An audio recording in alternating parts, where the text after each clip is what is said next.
ప్రాణాలు పోగొట్టుకున్నారు. ఒకే కుటుంబానికి చెందిన 3 అమ్మాయిలు చనిపోవడం జరిగింది.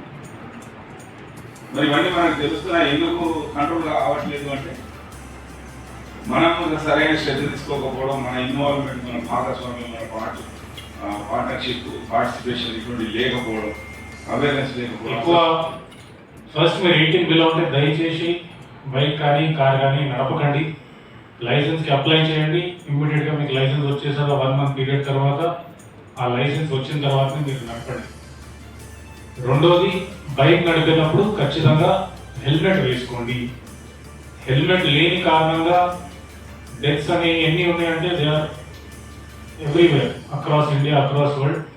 ఇండియాలో అయితే ఎవ్రీ 4 మినిట్స్కి ప్రతి 4 నిమిషాలకి ఒక డెత్ అవుతుంది రోడ్ యాక్సిడెంట్స్ వల్ల. దాంట్లో majority of the reasons are helmet లేనందువల్ల. 4 మినిట్స్ అంటే ఎంత? ఇప్పుడు గవర్నమెంట్ ఎస్పీ గారు మాట్లాడి నేను మాట్లాడడానికి ఒక 10 నిమిషాలు అవుతుంది అంటే ఆల్రెడీ 2 చనిపోయినారు రోడ్డు మీద మేము ఇంతసేపట్లో. హెల్మెట్ ఖచ్చితంగా